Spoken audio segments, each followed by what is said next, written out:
Welcome to Off the Cut, a podcast where we talk about building, making, and answering all of your questions. I'm Eric from Spenceley Design Co. And I'm Zach from Zach Builds. If you have a question that you would like us to answer on air, you can send it to offthecutpodcast@gmail.com.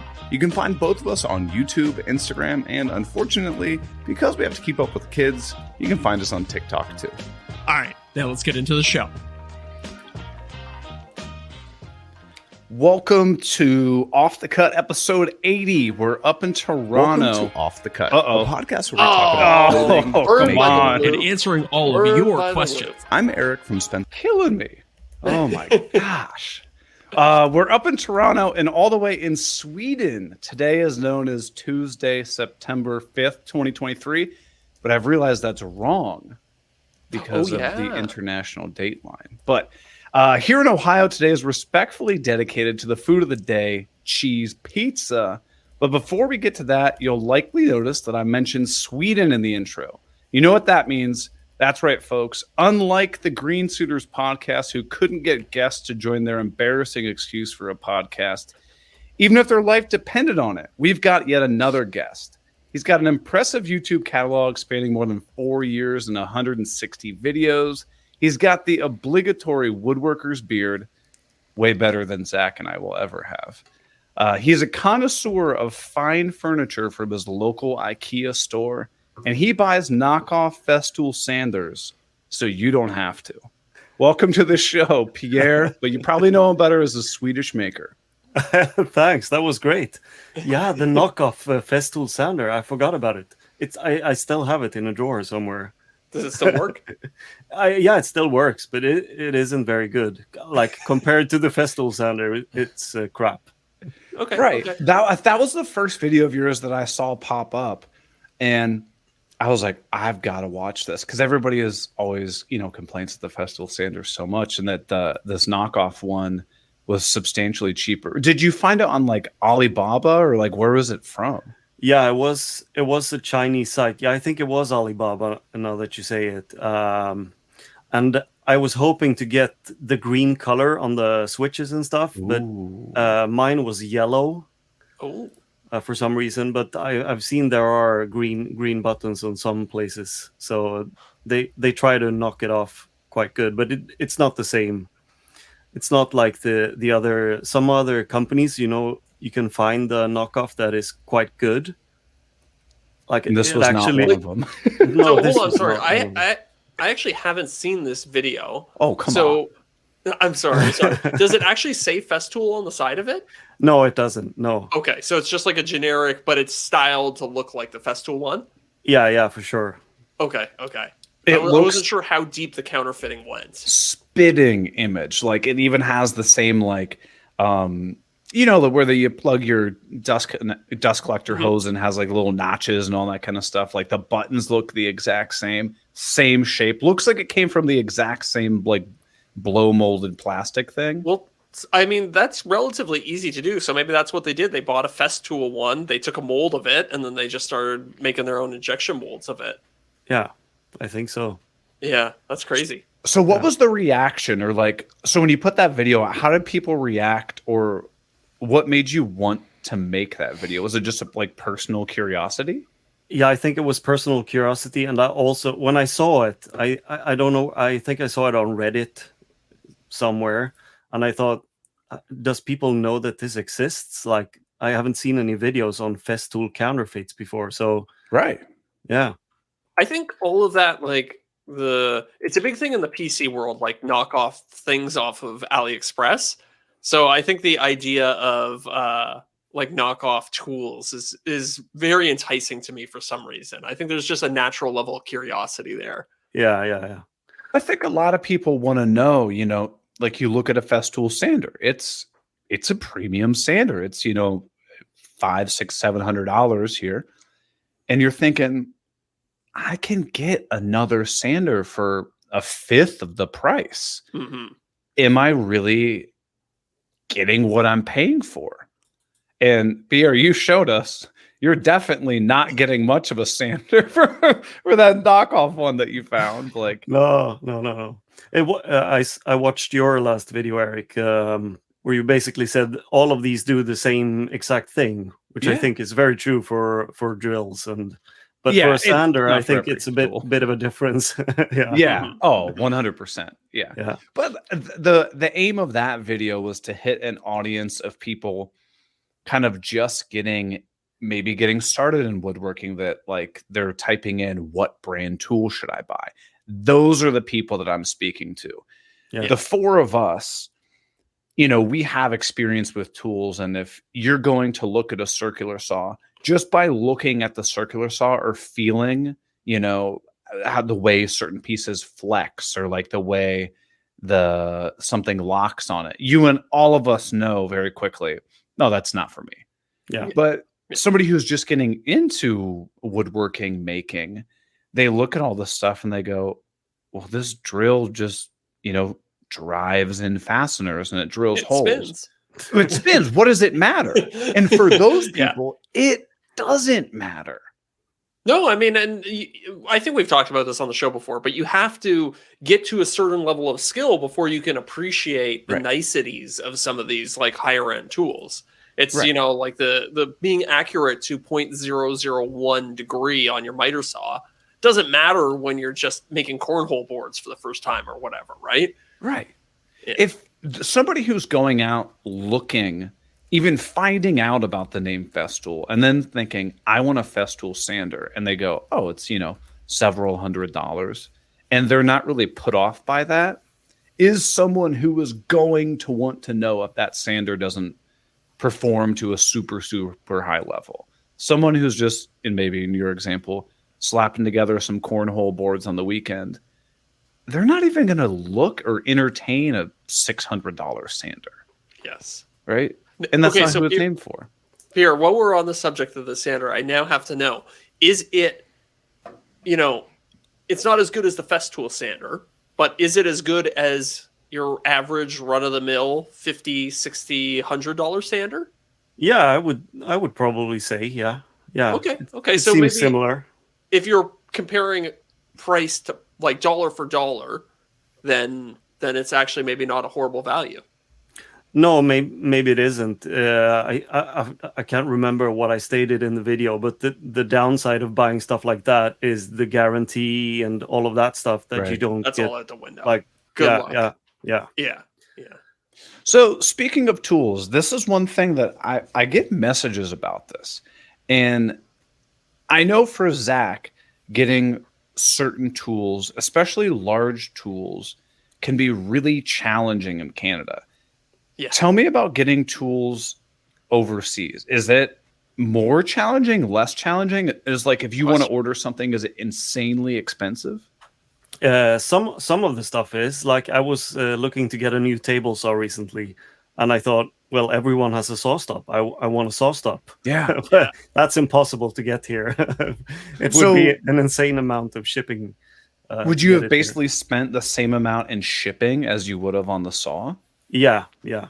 I'm surprised there's not a European SawStop is such a big company. I'm surprised they don't have some European distribution partners to help out with that. Yeah, I was a bit surprised since it's Yeah. actually Festool who owns the Right. company, I think, right? Right. That's true, yeah. I know it's they're like- made in the Germany, US, right? but yeah, I guess it should all be owned in Germany. That's very surprising, Yeah. actually. Yeah. Huh. Yeah. So some of the stuff is I also got the X Carve like 2 years ago, Yeah. like a sponsored deal with Yeah. Inventables, and I didn't have to pay for the shipping, of course, but the shipping was insane. It was I think it was a bit more than the machine. It was the regular X Carve. Oh, just for the regular one. So I have the X-Carve Pro now. And when that was shipped to me, first of all, it didn't come in, just a FedEx. Like they sent they sent it on a pallet with a forklift when I got it. Yeah. And I think the shipping was like $2,000 or something like that. It was nuts. Wow. Yeah. So is that why you ultimately ended up with the Laguna in the new shop? Yeah. That was the. It's kind of a sexy table saw in my eyes. Oh, yeah. Yeah. Yeah. That digital readout is nice. Oh, that's nice. Yeah, and it's accurate as from what I've seen so far, at least. That's awesome. Yeah. How mad did people get when they saw your wife trying to move that cast iron table saw in like sandals? Did people get mad? Some people commented on it and said that she's not afraid of her feet, but no. But it was funny. Like it was her birthday, so like I think it was a day after the video or something. We had a party for her, and I got a bit drunk, of course. And this guy I know in Sweden, he had a Laguna Sea Flux. It's the dust collector. Yeah. Okay. Yeah. And he said, "Do you want to buy it?" So I bought it whilst drunk, but it's a 3-phase machine that I have it in the shop right now because I bought it from him. I can hardly fit it inside of here, and I can't hook it up because it's I don't have power for it. Oh no. Is Go ahead, sorry, Zach.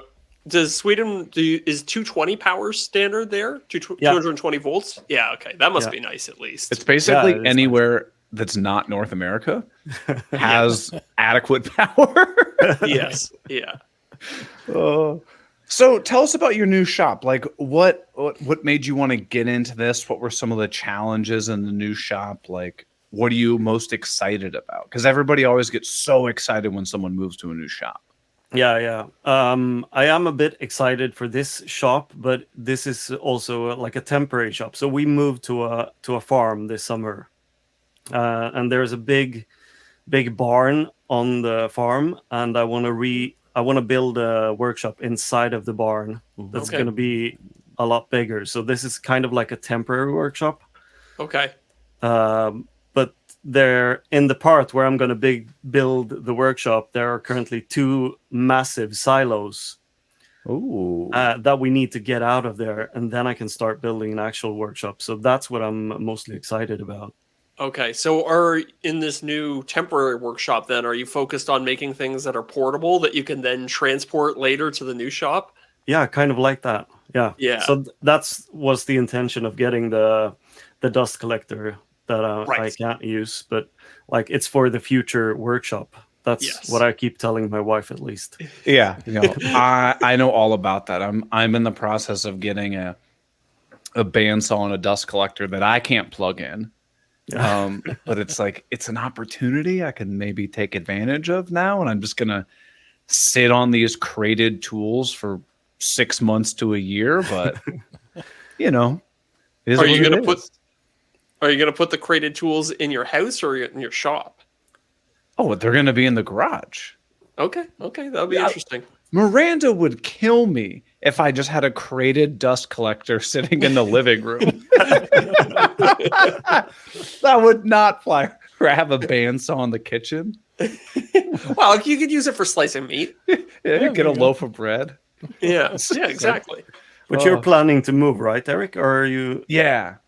So we're getting married in April, and then our apartment lease ends in like the middle of July or August. So we'll have 3 to 4 months to search for a house before our apartment lease ends. And worst case scenario, we can just rent from like month to month. It costs a little bit more, but it buys us the patience until we find the house that we want. So we're slowly getting there. Nice. So it must be nice looking for a house with a workshop in mind, right? Yeah. So I think what we're going to do is try to find one that has, ideally, I would love a 2-car garage, but even if I only get a 1-car garage, I would be more than happy with that because it would be, some place that I can actually change the power requirements. I can have more than one outlet. And not have to worry about blowing the fuse breaker and then lying to the apartment complex why all the power is out. But yeah, that's what I'm overly excited for. That's why I was asking you about your shop, because I'm sure you're thrilled to see all this potential of what it could do and how it's going to help your business by having a little bit bigger of a space. Yeah. So you're doing this full time right now. You're running your business as full time. You quit your job. Yeah, I quit my job. I was working as a vice principal, but I've been a teacher in the past as well. Okay. And I was dreading going to work. I was absolutely dreading it. And then my father-in-law, he's got like 4 farms basically and Okay. 4 kids. So he basically divided the farms onto the children. So Oh, we wow. we had an opportunity to like move here, and my wife got a job as a teacher, and I am hoping to be able to do this as a full-time thing, which I think is possible. Yeah. So I've been trying to focus the last year or so on trying to make videos a bit better. Like I Yeah. did the course with the Colin and Samir. Yeah. Oh, yeah. and How was that? that was really good. I did it around Christmas, I think, and then right after I started like planning my videos beforehand instead of Hmm. just recording and hoping for the best. Right. Hmm. Right. Yeah.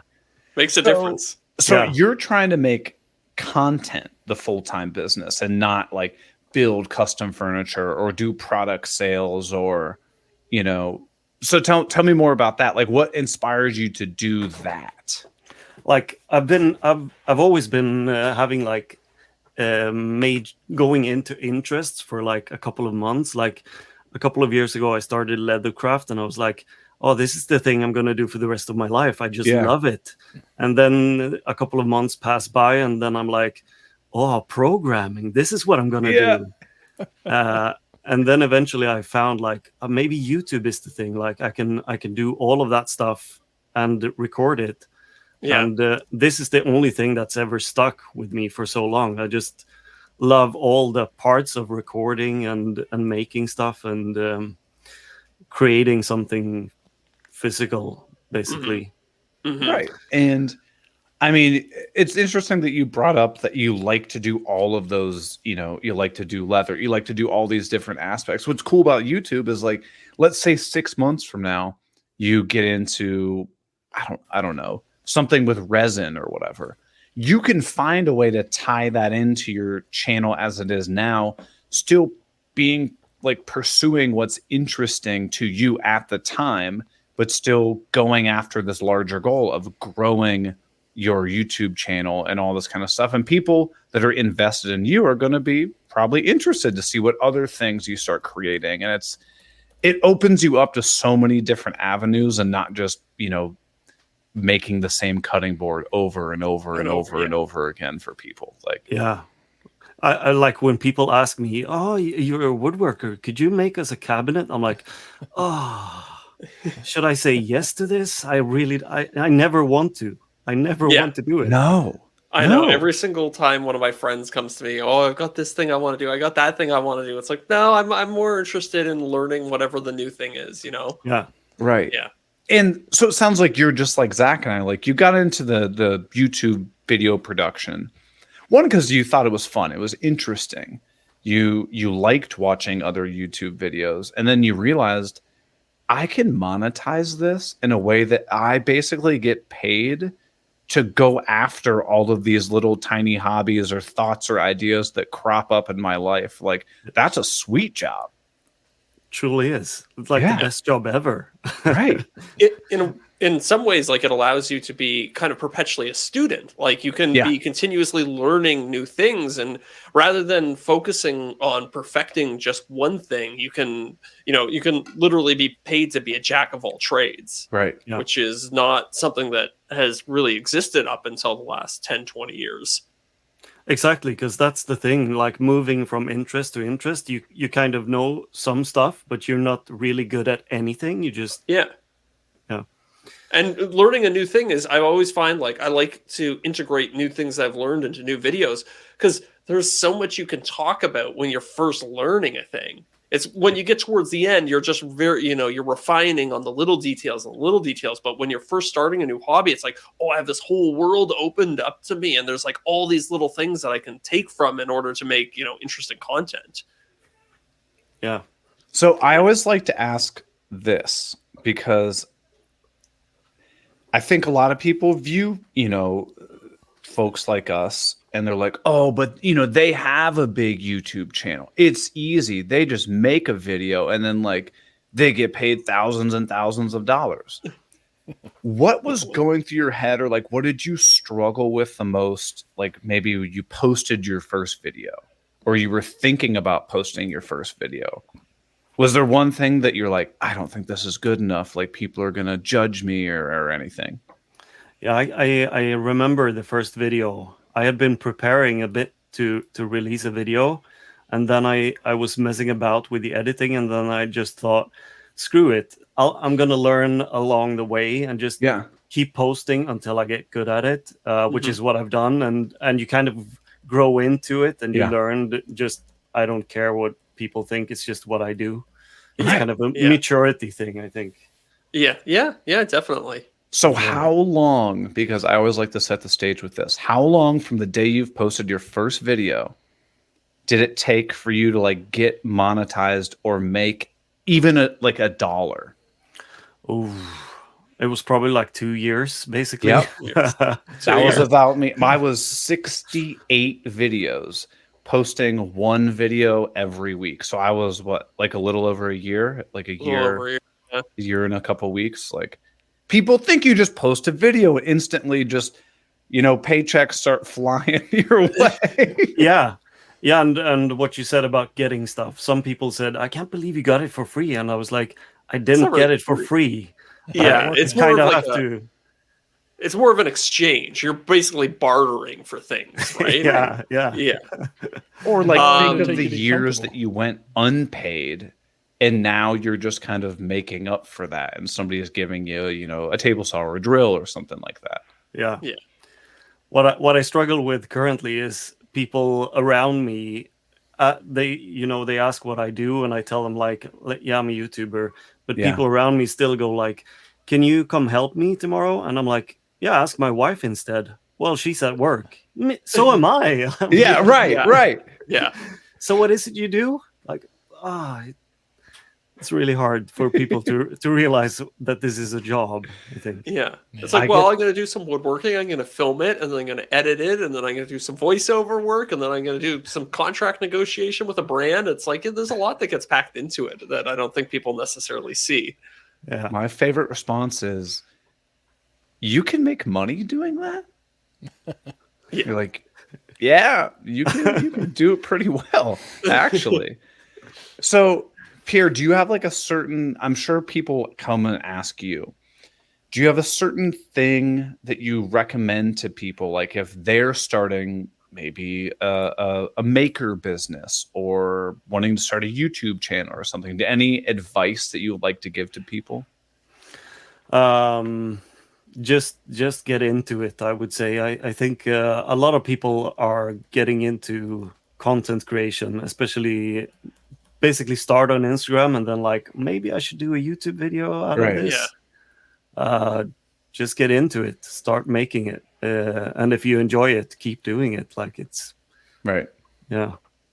So go ahead, Oh, Zach. go ahead, Sorry. Eric. No, we got a little well, delay. okay. You go. Okay. I was going to say, what would you consider your favorite platform? Because I know you've seen quite a bit of success on Instagram and YouTube lately. So it seems like you're growing quite well on both platforms. So Yeah, do you have a preference? YouTube for sure. Like Yeah. that's the I main think- platform for me. I think Creator everybody channel. we've talked to who does YouTube seems to find it's like their favorite platform. Like once you start to see a little success on YouTube, do you have any? Is that because in your free time? Like Eric and I will always say, in our free time, we go on YouTube and we watch YouTube videos. We don't go on Instagram and scroll Instagram. Are you the same way? Yeah, I know. I'm the worst with Instagram. Like I rarely post, but I almost never look at it. Like Right. I go on there to post basically, or to DM with people. Right. Yes. Right. And the main reason is I think you've talked about it in the past. Like it doesn't make me any money at all being on Instagram, Right. Yeah. except for the occasional. Do you want some free shoes? Like yeah. Oh yeah. Oh, the indestructible Boots. shoes. Yeah. Have you got those too? Oh my god. I think everyone gets an offer from every boot company out there. They're like, we'll send you a free pair of boots. I'm like, I don't want your boots. And they're like, just give me your address. We'll send them to you anyway. I'm like, I do not want your boots. Like, if I get them, I'm going to just give them to a friend because I don't want the obligation of feeling like now I need to wear these and test them out. Just please don't send them to me. I don't want your boots. Yeah, yeah. No, but I feel like Instagram is just it's more of an algorithm thing. Like if you make a reel that is like basically looping and people don't realize it's looping, they just keep watching it, then you're in for a good amount of views. But on YouTube, it's more sincere, and people's comments are more sincere as well. Right. Let me ask you guys this. If I could pay you for Instagram videos like they did about a year and a half ago, and it only lasted for a couple months. I think it might have been US only. But you could make a killing on Instagram videos. Would you guys still do it? Yeah, I think if there was a potential to earn money there, it's just such a time thing, though. It's like, we all know how much time it takes to make a good YouTube video. I'm so focused on, I want to be really good at making YouTube videos, and then once I get to a point where I feel like I'm good enough at that, then maybe I'll start worrying about how to make short form content.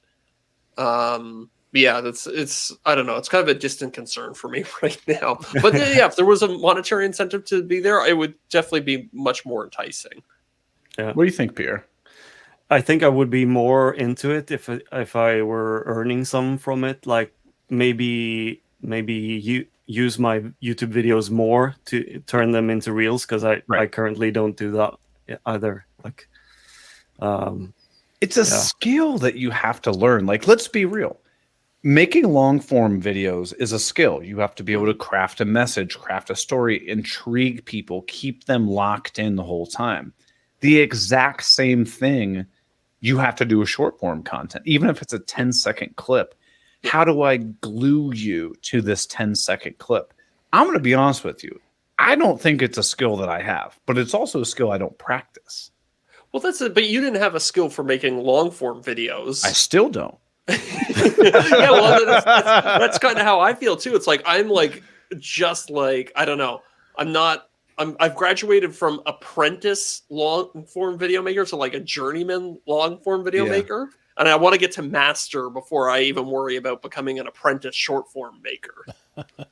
For me, it wasn't until like the last 6 to 12 months where like I can look back at some of my videos and I'm like, I still like that. I think that's a pretty decent video. I definitely cannot say that about anything prior to that. Like I open some of my videos up, I'm like, man, this is rough. I wish I could just completely delete this. But everybody goes through that. Oh, I'm sure. Yeah. So how long did it take all y'all to get comfortable posting? Ooh. What do you mean by comfortable posting? Like, well, to the point where you're like, you post it and you look back on it, like Eric said, a few months later, and you don't go, I wish I could delete that. I don't know. I don't know that I'll ever really truly be comfortable. What do you think, Pierre? No, I think you're right. But it's one of the good things as well. Like whenever I post, I'm a bit nervous every time. Like, how's it going to go? Oh, I'm always nervous. Yeah. All right. You got the YouTube Studio app. You're just constantly refreshing it. You're like, no, it's a 10 out of 10. Change the title. I mean, I always get nervous. I never think when I'm posting a video like, oh, this is a sure thing. Like, definitely going to get hundreds of thousands of views on this. I'm always like, this could get 5,000 views at best. Oh, yeah. Yeah. So, Pierre, it's funny. We're on a podcast, and there's a lot of other maker podcasts out there, and you're on one, and you've got way more episodes than we do. You're at 115, 120? No, we recorded 105 yesterday, actually. 105. Yeah. Ooh. So tell us about your two-person podcast called The Three Northern Makers. So it started out with two other guys contacted me and said, do you want to be on a podcast? And I said, sure, yeah, that would be fun.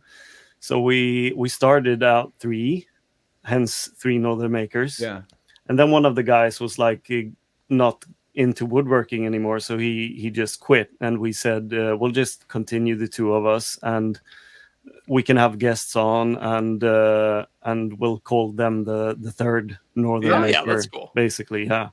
Yeah, Yeah, but we were on a streak in the beginning. We were really upfront, getting guests. Like we had Jason Hibbs and quite a few big names on the podcast. Nowadays, it's just me and Steve, who's become a really good friend of mine, and basically chat every week. And it's just like two friends meeting up, basically. Right. I really enjoy it. That's awesome. So is for us, the podcast as an excuse for like-minded people to get together, and it's an easy way for us to be able to connect with other people in the community and just learn about other people and stuff like this. I don't have anybody in my immediate space. Like if I go hang out with my friends or go out to dinner or whatever, I don't talk about YouTube because they're just going to be like, whatever. Or like, I don't talk about woodworking because they don't care. Yeah. But like building a podcast is an awesome way to be able to connect with people and have those deep level rooted conversations, just very quickly. Yeah, and exactly what everything that we've talked about right now is stuff I can talk to about it with my wife, but she listens, but she's not never gonna understand it's a 10 out of 10, for example. Right. Yeah. Right. Like if Pierre, you posted a video and you're like, oh my gosh, I posted one this morning and it's a 10 out of 10. Zach and I are going, oh man, I am so sorry. Like I can feel that for you. And you don't have to explain that to anyone else when you have somebody in your community. A normal person hears 10 out of 10 and they assume that's great. Yeah. Like, oh, awesome. 10. Yeah. So your wife is correct me if I'm wrong, she's part of the business, right? She makes things as well? She makes things as well. We initially thought about like having a website where we sold stuff that was made from her and me. Yeah. Mm-hmm. So she's into pottery and silver making. Oh, that's cool. Like jewelry and stuff.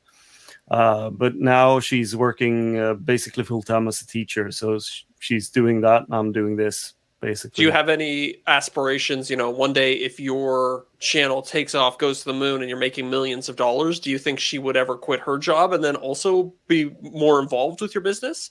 Yeah, I think so. Because one of the reasons that we moved as well was like I was going to work for 8-9 hours a day. And not only that, I was spending the best hours at work as well. Yeah. So the woodworking and content creation was left for the weekends or late evenings when those hours are rubbish as well. I'm just tired and don't want to do it.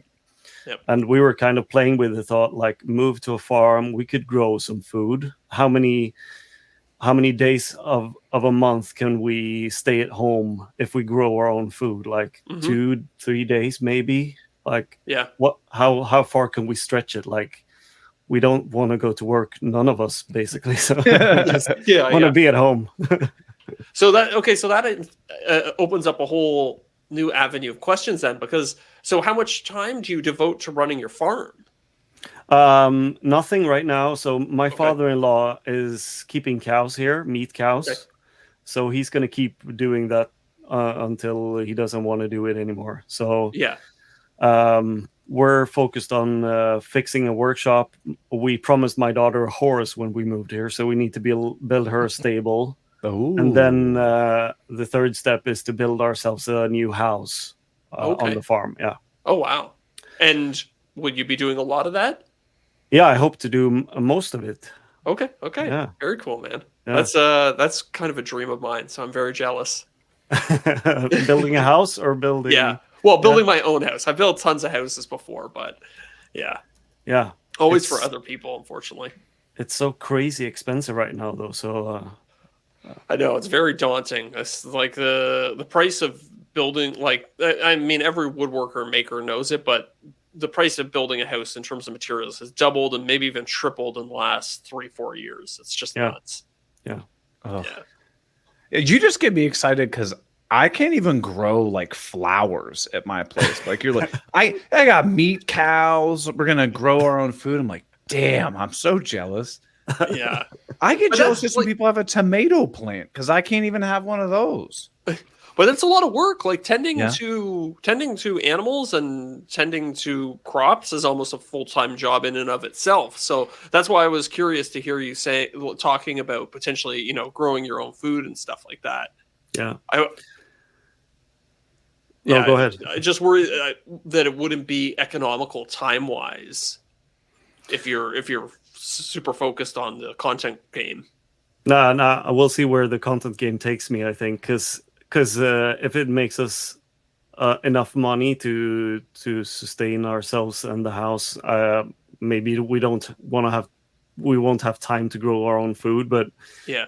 it's like an option at least to be able right. to do it. And I mean, who knows? Maybe it becomes part of the content, right? Like Farming people content. might want to, you might want to spend a few months learning about growing crops or Yeah. tending to animals, and Yeah. now you have an avenue to actually monetize learning that new skill. Yeah. Yeah. I remember last summer we've been here every summer because it's we live in the summer house right now. And I was set up. I had a computer, the camera. I was recording a laser review video, but in the garden basically. So I had everything set up. My wife was away with the kids, and I heard like animals running towards me, and then came 40 cows came straight towards me. And I was like, no, not the camera, not the computer. Stop. They had been breaking out of the fence because they were hungry, I think. And so I called my father-in-law, like, all the cows are here. They're eating up the garden right now. All the Oh my berries and everything. They're just eating everything. And he was like, See- yeah, take them back. Take them back. And I'm like, how? Eric, let me ask you this: do you ever get self-conscious about any of your neighbors hearing you recording videos? Oh, I get self-conscious about getting on the podcast. And like, that's why I always close my window. And I'm like, what if somebody like walks by and they're like, who's this idiot just talking into their computer with like a microphone 2 inches away from their face? Like, if I'm outside and like I want to film a little shot where I'm like walking in the garage or something, I'm like, oh god, people are gonna think I'm an idiot. Setting up the camera up. Well, this is a big concern for me too. But I was like, when you said you moved to a farm, I was like, oh, that must be so nice. You don't have to worry about the neighbors bugging you when you're recording, and you don't have to worry about potentially somebody overhearing. But now I'm hearing that you have to worry about cows rushing your camera when you're recording. It's a different set of worries. The cows are rushing the set. Yeah. Have you guys done the recording in public then? Very limited. Well, I filmed my Christmas special. I went to like a Home Depot parking lot, and I was just giving away tools. That was incredibly nerve-wracking. So you guys weren't given a Festool saw to go take out into the public and do cuts on? Oh, I tried to get on that one. Did you? So you're talking about the video that a lot of people. I know Drew Witt did one like where 3 he or was 4 of like them, in San Antonio, and then Jason. Did you see this one, Zach and Pierre? No, I Jason don't from think so. Bourbon Moth Jason, yeah. did an ad. You've got to look at his page. You will piss your pants. I wonder if he got clearance. How did he get clearance to do it? Or if he did before. I know. Oh, come on. Knowing You think Jason, he just wandered in? he just went. So he basically takes the new cordless Festool table saw, walks into a library, and just fires it up and starts cutting stuff for people. And like security comes in and like kicks him out and stuff.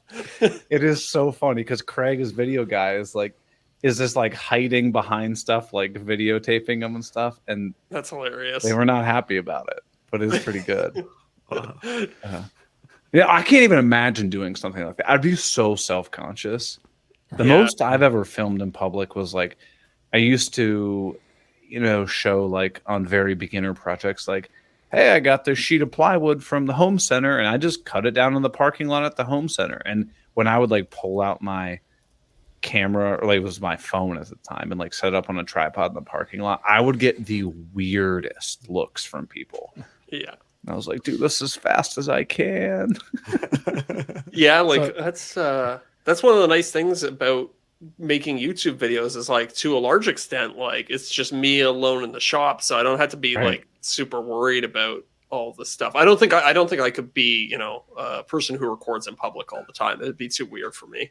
Like a news anchor. Yeah. It's the perfect job for an introvert. Mm-hmm. Yeah, yeah, Mhm. totally. Oh, this one time I had to record a sponsored video in my driveway. Oh, the Because it security was like cam one.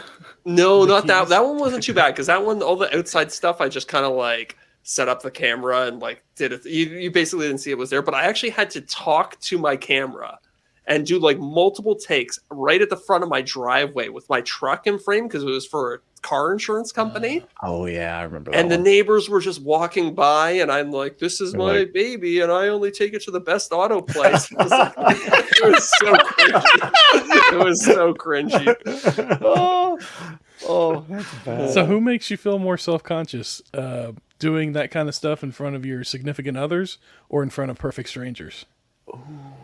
Oh, I don't mind doing it in front of my girlfriend. I'm actually yeah. I don't get self conscious for because she amps me up. She believes in me more than I believe in myself. Oh, that's awesome. So yeah, I think having that support there is actually like kind of like a weight off a lot of the time. What about you, Pierre? Yeah, well, I would rather close the door so that when I record, so that my wife doesn't hear or Right. interact with me. But for sure, it's easier with her than in public. I can't remember how many times I've been like, "Oh, I'm going to record some stuff at the lumberyard or wherever," Right. and I'm bringing the camera, and then I'm like, "Nah." Yeah. I'll Yeah, I'm I'll the same way. Yeah. I always do that. I'm like, I'll get some like good like little pickup shots when I'm at the lumberyard. It's like you get there and you're like, I think I'll just leave the camera in the car. yeah. They get the point. I've tried to do a couple Instagram stories at the lumberyard because like my lumberyard's really cool. It's like an old sawmill. It's in the middle of nowhere. This big barn. They cut all their stuff down there. They dry it. They have the kilns. It's the coolest place. Mhm. But I did like a couple Instagram stories one time, and so I have my phone up. I'm like, yeah, I'm getting lumber right now. I'm doing this, this, and this, and then I turn around and there's this guy that I guess I have to try to describe it because it's an audio platform. He has like the biggest eyes ever, blank stare, looking at me, pauses for like 3 seconds, and then just goes, "What are you doing?" And I felt like the biggest idiot ever. And I was like, just take my money.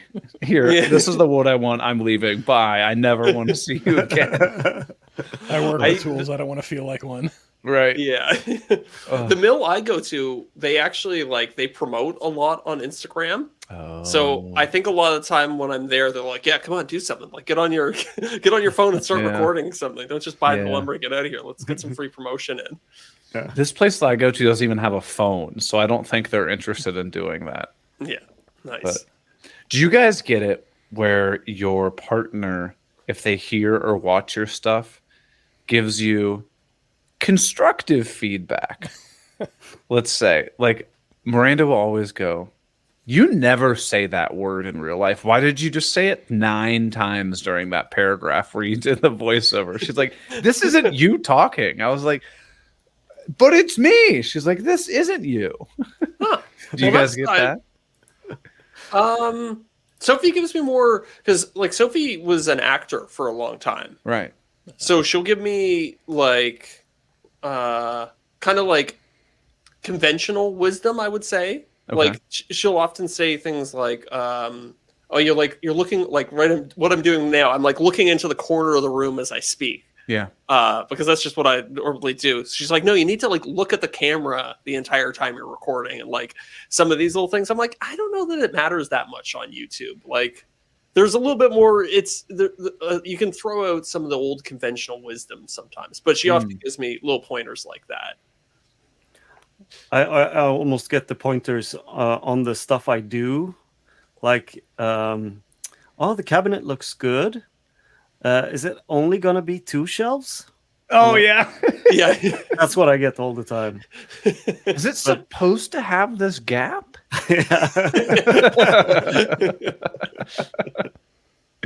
So most of the stuff that you make, do you ever do like commissioned products or pieces now, or is it pretty much just all what you and your family need?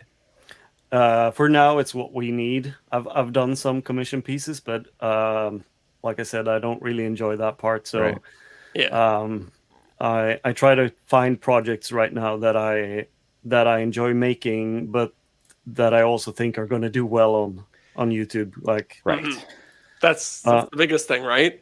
yeah, Like, I think to a large degree, most of the stuff I make is stuff for myself. I almost never build anything for clients. Sometimes I build stuff for friends to give away. But the number one thing is always like, will somebody want to watch this be built? yeah. And if And it whenever doesn't pass that test, it doesn't happen. No, exactly. I did a bathroom cabinet recently, which is going to be a video, and I thought this is so boring. It's like a shaker style door. It's just a cabinet. Everyone's seen it 1,000 times. Right. So I had to come up with a story around it. Like, can I make it in one day? So that eventually became the thing. Like, I'll see if I can make it in one day.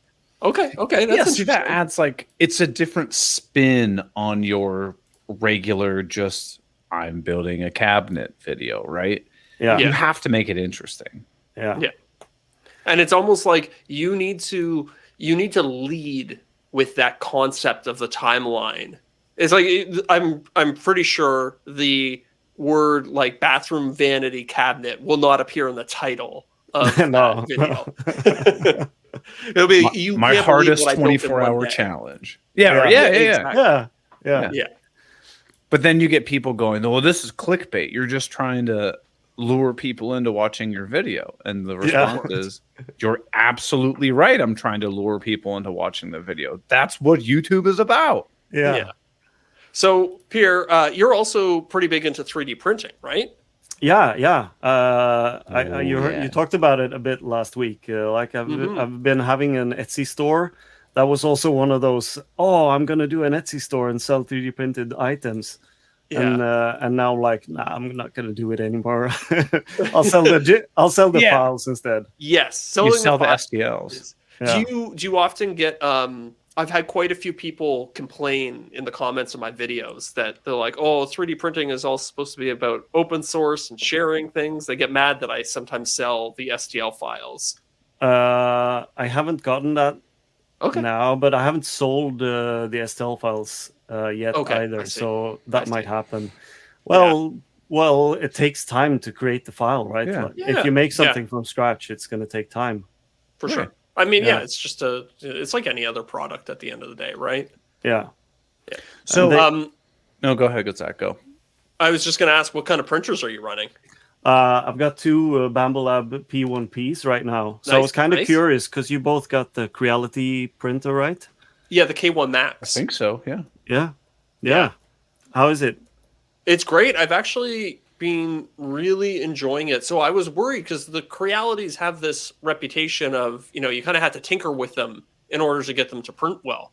But this one has actually been maybe less work to just get it up and running than even my Bambu Labs X1s were. So I've been really impressed with just the ease of use with it. I have it actually printing in the other room right now. It's quiet. It's big. It's 300 millimeters by 300 millimeters by 300 millimeters. That's so it's not small. Yeah. It's got a good size footprint, but it's like that extra build volume is nice a lot of the time. Yeah. So I think the best review you can give it is if somebody like me who knows, I've always been interested in 3D printers, but I don't know a damn thing about them. I just have started printing stuff like no problem. I don't even know what any of the settings mean by like changing the temperature or the speed or whatever. And I'm printing stuff left and right, and it's turned out great. Yeah. Like, again, that's why I say it's like Festool boxes recently for like the sustainers. Like they have these little organizer boxes, and you take them out. But like I got all kinds of detail and stuff in it. It works fantastic. Did you make that yourself, or did you find that? No, I made it myself on Fusion. Nice. And now I'm addicted to Fusion. I was like, why did I ever even waste time trying to learn SketchUp? Yeah.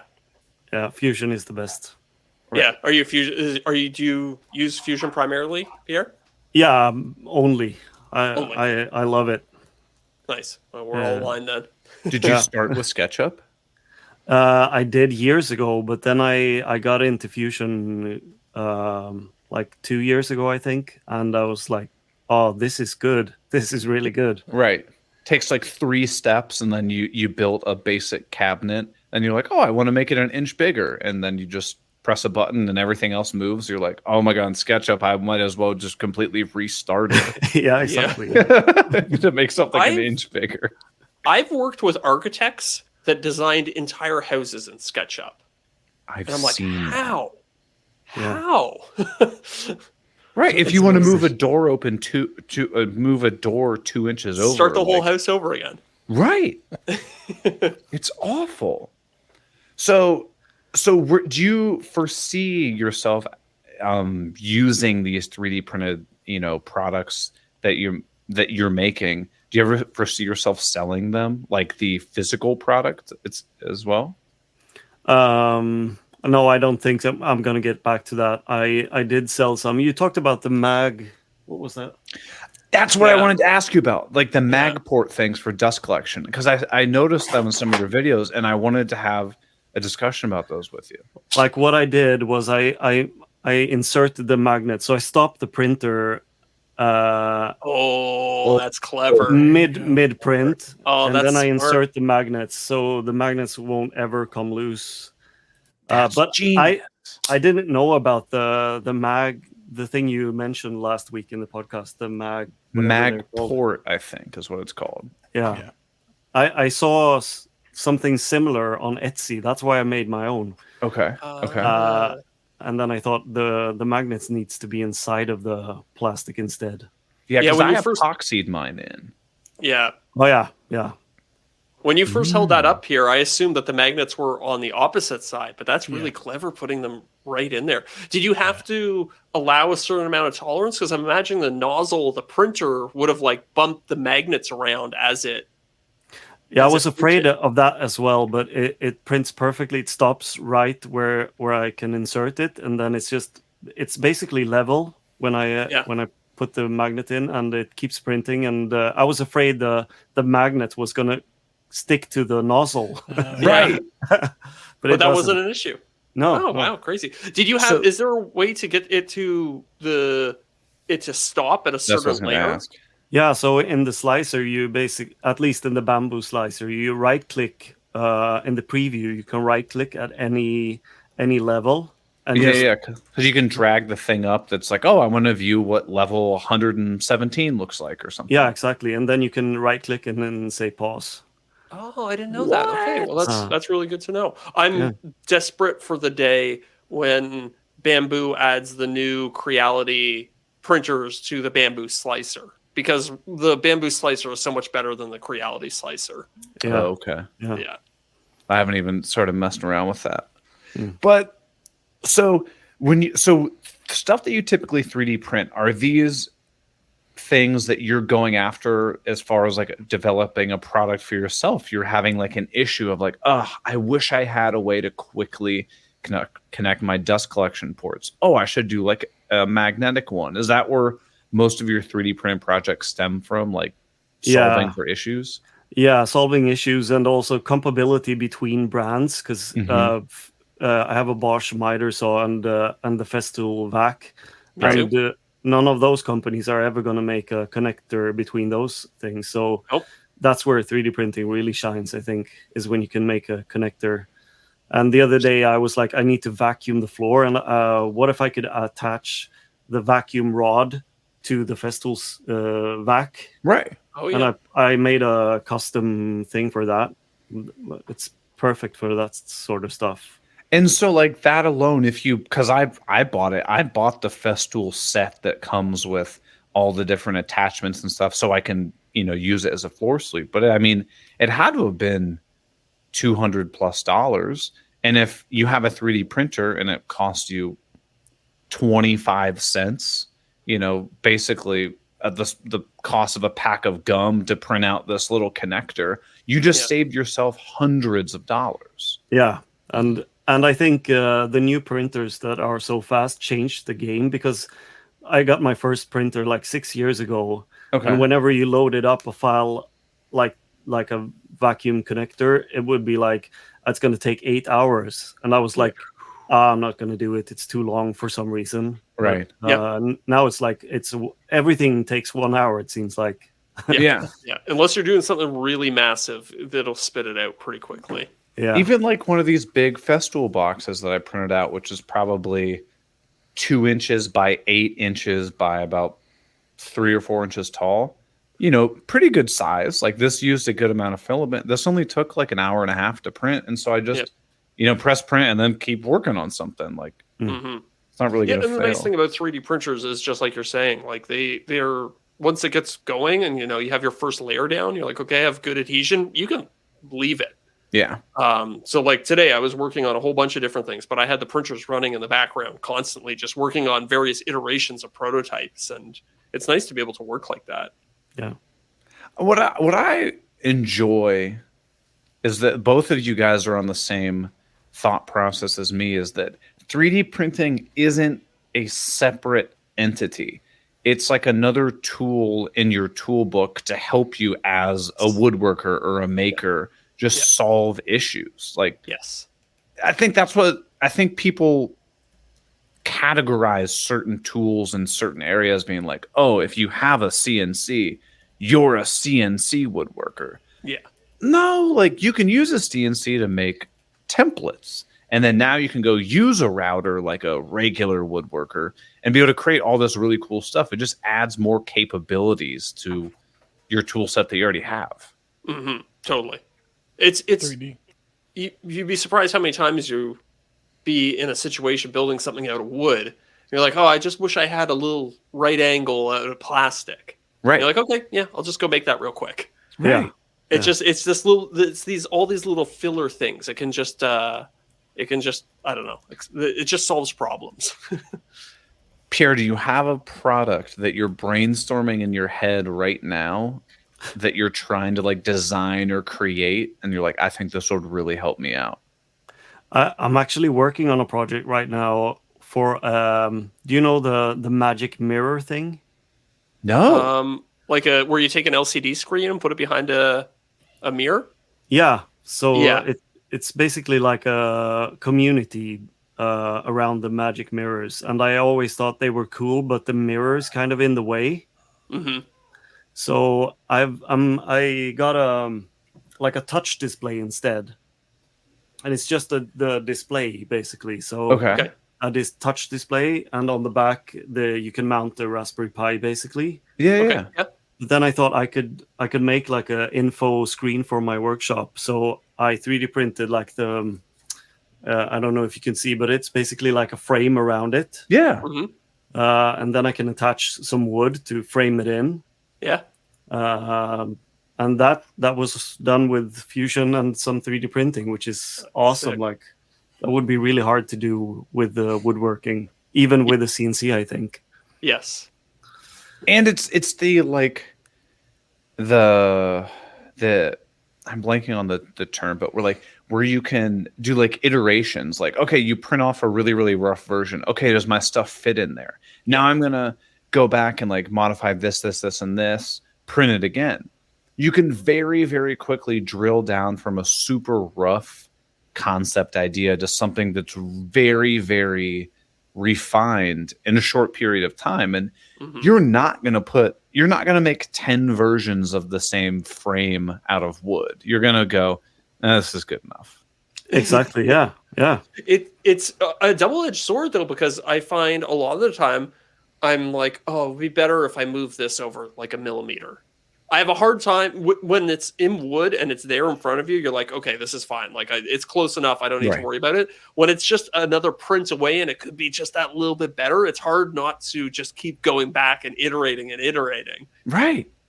Like I know I'm bringing up these Festool organizer boxes. I was making this and it's got this really weird pattern on the bottom, so it slots in perfectly. And I was like, if I make that 1/10 of a millimeter longer, I can get it just a little more snug in that spot. Yeah. But if I would have made it out of wood, I would have never done that. I would have been like, oh, it's good enough. But 3D printer, you just change the little number and you're good to go. And it's going to make my woodworking that much easier and that much more excited for me to go out and build something out of wood. It just adds to your capabilities. Yeah. Totally. Are you gonna sell those inserts files later? I don't know. This is something, to me, it's just like, okay, technically Festool doesn't make this size, but it's the same like shape and has the same like, you know, integrated locking pieces and stuff. Mhm. This is kind of a discussion we had last week. Where do you draw the line between you making a unique contribution to a new idea and you copying or stealing someone's item, right? Yeah. Yeah. So like your Magports things that you had made, the general concept is the same thing that I've made and the same thing that the person who runs Magport is. But you have like these cylindrical coils on the outside that probably make the hose stick to it a little bit better. And you have the magnets embedded inside. Is that a unique enough selling proposition to make your product stand out from theirs? And I don't have the answer. I don't know. And also, if they have a patent, I have no clue to Right. what extent that will protect their thing. Right. Yeah. I think that's what kind of scares me with the making that product or making these Festool bins and selling the physical product. If I sell the STL, the 3D file, again, is that different? Are you allowed to do that? I don't know. No, me neither. And I think that's kind of the scary thing is, Mhm. but I mean, obviously if Festool's lawyers came after me, I'd be like, oh no, I didn't mean anything by doing this. I was just making something available that it didn't seem like it was available. Mhm. Yeah. Well, and then I wonder if there's also a distinction between selling the physical product and selling the STL file. Yeah. Like, is it illegal to sell the STL file that you could then use to create those things? Is that legally don't know. different than selling the actual thing itself? I don't know. But this box is different than the Festool one because the bottom of it doesn't have the exact same cutouts. I don't have these little relief holes that the Festool ones does. Now it fits the same area, but the box itself is not the same. So is that different enough? I don't know. I guess next week we need to have a lawyer on the show. Exactly. Yeah. That would be really interesting. It would be.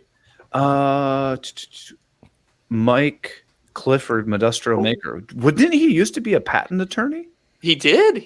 We should That ask could him if be he wants to be on the interesting. show. That would be interesting. Yeah.